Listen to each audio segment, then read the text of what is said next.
soit avec vous. Et avec votre esprit. Évangile de Jésus-Christ selon saint Matthieu. Gloire à toi, Seigneur.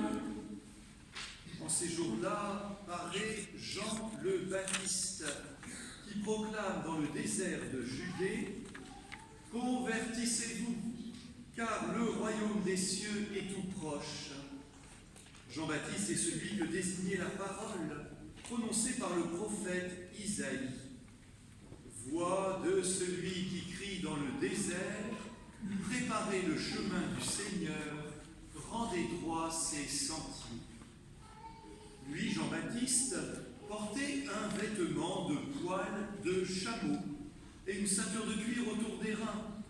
Il avait pour nourriture des sauterelles et du miel sauvage. Alors Jérusalem, toute la Judée, toute la région du Jourdain se rendaient auprès de lui, et ils étaient baptisés par lui dans le fleuve du Jourdain, en reconnaissant leurs péchés. Voyant beaucoup de pharisiens et de sadducéens se présenter à son baptême, Jean leur dit: Engeance de vipères, qui vous a appris à fuir la colère qui vient?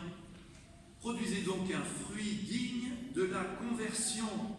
N'allez pas dire en vous-même: nous avons Abraham pour père, car je vous le dis, des pierres que voici, Dieu peut faire surgir des enfants à Abraham. Déjà, la cognée se trouve à la racine des arbres. Tout arbre qui ne produit pas de bons fruits va être coupé et jeté au feu. Moi, je vous baptise dans l'eau, en vue de la conversion. Mais celui qui vient derrière moi est plus fort que moi, et je ne suis pas digne de lui retirer ses sandales. Lui vous baptisera dans l'Esprit Saint et dans le feu.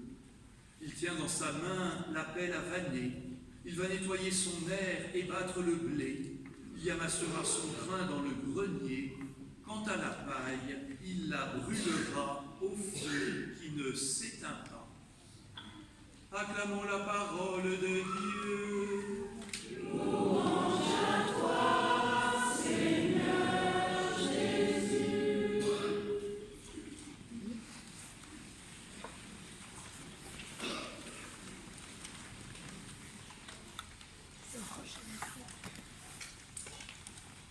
Jean-Baptiste est un prophète, mais au fait, à quoi sert un prophète? Quelle est la mission du prophète? Elle est de transmettre des messages de Dieu. Pas toujours, mais à des moments importants. Isaïe avait transmis le message, alors que ça se passait très mal dans le royaume d'Israël, que Dieu enverrait un nouveau roi issu de David. Et juste avant la venue de Jésus, eh bien Dieu a envoyé Jean-Baptiste, Jean celui qui baptise pour préparer les chemins du Seigneur. Alors on se rend peut-être plus compte de l'impact que Jean a eu sur les gens à son époque. Il faudrait imaginer aujourd'hui un Jean-Baptiste moderne. Alors d'abord, Jean il était issu d'une bonne famille. Zacharie, Élisabeth, Zacharie était prêtre au temple de Jérusalem, c'était un notable. Alors il a tout quitté, il a tout abandonné. On dirait aujourd'hui que Jean serait anti-système, il dirait je rejette tout ça et moi je vais vivre dans le désert. Alors le désert de Judée, c'est pas si loin que ça de Jérusalem.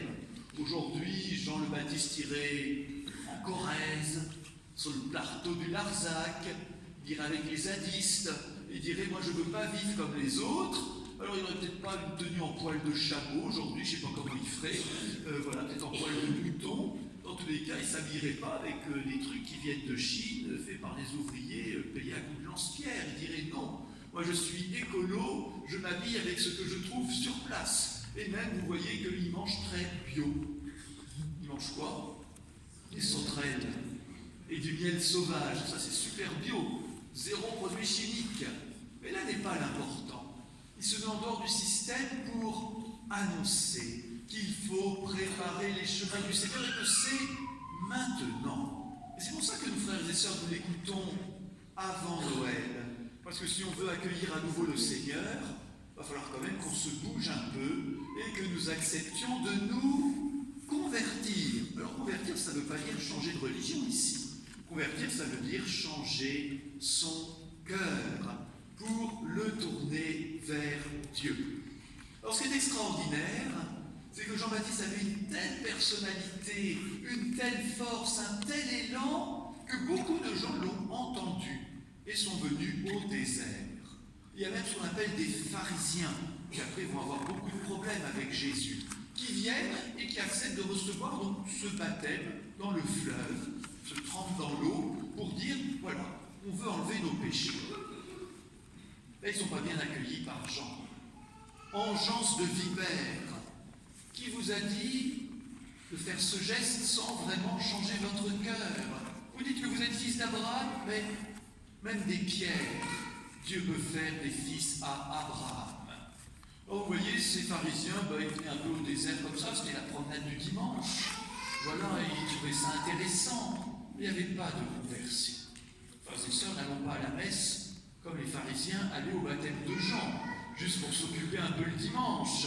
Car la parole de Jean-Baptiste pourrait aussi retentir pour nous, engeance de vipère, qui vous a dit d'aller à la messe sans changer votre cœur.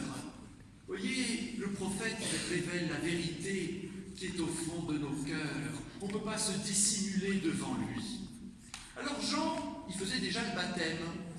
Ah, c'est bizarre ça. Moi, je croyais que c'est Jésus qui avait inventé le baptême. Alors méfiez-vous, les enfants du caté, il y a un piège. Laisser le panneau, un train peut en cacher un autre. Et bien là, un baptême peut en cacher un autre. Le baptême de Jean, c'était juste pour dire qu'on voulait changer de vie. Et on se trempait dans l'eau pour être comme lavé de ses péchés. Et Jean-Baptiste dit, il y en a un qui vient derrière moi qui est plus fort que moi. C'est Jésus qui l'annonce. Et lui baptisera dans l'Esprit Saint et dans le feu. Dans le feu. Ça alors, au jour de notre baptême dans l'église, il y a eu l'Esprit Saint et le feu? Ben oui, il y a eu l'Esprit Saint que nous avons reçu au jour de notre baptême, la force de Dieu en nous. Est-ce qu'il y avait un feu le jour de votre baptême? Eh bien si, bien sûr que si. Vous le teniez même, si vous étiez tout petit, c'était votre parrain ou votre marraine qui tenait ce feu qui était en fait le cierge de votre baptême. La lumière est la lumière. C'est un feu que Dieu veut mettre dans notre cœur. Et donc le baptême de Jean, frères et sœurs, était simplement pour préparer le chemin au baptême de Jésus. Alors est-ce qu'aujourd'hui il y a encore des prophètes? Est-ce qu'aujourd'hui c'est terminé tout cela? Puisque Jésus est venu, on pourrait dire qu'il n'y a plus besoin de prophètes. Ben, frères et sœurs, il y a toujours besoin de prophètes aujourd'hui. Il y a toujours besoin de messagers de Dieu. Et il y a d'abord les prophètes que nous pouvons être pour les autres de la part de Dieu. Et puis ensuite les prophètes dont nous, les chrétiens, on aurait bien besoin d'écouter le message. Au jour de notre baptême, nous avons été faits prêtres, prophètes et rois. Prophètes pour parler de Dieu aux autres. Qu'a fait Jean-Baptiste? Il a montré Jésus. Mes frères et sœurs, chacun d'entre nous peut être prophète. C'est simple. Chaque fois que nous désignons Jésus pour quelqu'un, chaque fois qu'on dit « mais je suis fier d'être chrétien, dans ma vie ça me fait tellement bien, tu sais Jésus notre sauveur, tiens, cette année viens donc à la messe de Noël, ça te fera du bien ». Chaque fois que nous désignons Jésus à quelqu'un qui peut être déjà chrétien ou quelqu'un qui ne l'est pas encore, nous sommes prophètes. Et Dieu veut, frères et sœurs, qu'on réveille en nous cette qualité de prophète. Ne soyons pas des brebis muettes, ne soyons pas des chrétiens timorés qui prétendent ne pas savoir parler de Dieu, puisque nous avons été baptisés dans l'Esprit Saint et le feu.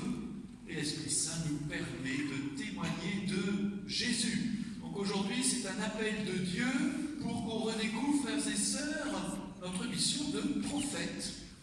De prophète. Alors, c'est peut-être une manière très ordinaire et quotidienne, mais acceptons d'être messagers de Jésus pour les autres. Mais il y a aussi d'autres prophètes dont nous avons besoin. C'est les prophètes qui, eux, nous réveillent, nous, les chrétiens. Car si bien sûr Jésus est notre Seigneur, s'il est vivant auprès de Dieu dans le ciel, il continue d'envoyer des prophètes pour réveiller son peuple. Vous savez que le pape François est très prophétique, il a des paroles de feu, et il voudrait nous réveiller sur l'état de notre planète, sur la manière dont nous nous comportons. Et que vous savez que le prophète, c'est la voix qui casse la loi du silence. La loi du silence, c'est le péché qui est recouvert d'un voile d'obscurité. Et récemment, dans notre Église, eh bien, il y a des chrétiens qui ont été prophètes en dénonçant le silence de l'Église, notre silence sur bien des affaires horribles. Et il a fallu que des chrétiens inspirés par Dieu deviennent prophètes pour réveiller l'Église. Et tout d'un coup, on se dit, mais oui, il faut qu'on change.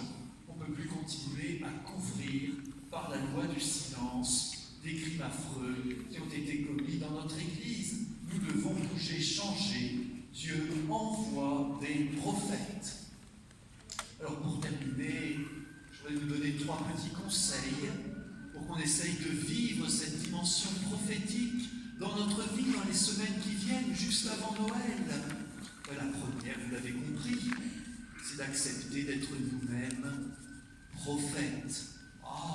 Si l'occasion s'en présente, peut-être ce ne sera pas aujourd'hui, mais peut-être demain. On va distribuer à la fin de la messe des invitations pour la messe de Noël. Est-ce qu'on ne pourrait pas la donner à quelqu'un? Ce serait une manière toute simple d'être prophète. Et quand à l'école vous parlez du caté, vous êtes prophète. Chacun de nous peut l'être. Voilà la première chose, accepter d'être prophète puisque nous avons été baptisés dans l'esprit et le feu. Et puis la deuxième chose, tendre l'oreille, accepter d'entendre maintenant les avertissements que les prophètes nous envoient aujourd'hui. Dans ce monde inquiétant, il y a des voix positives qui invitent à changer. Mais souvent nous sommes distraits. On écoute et puis on range ça dans un tiroir.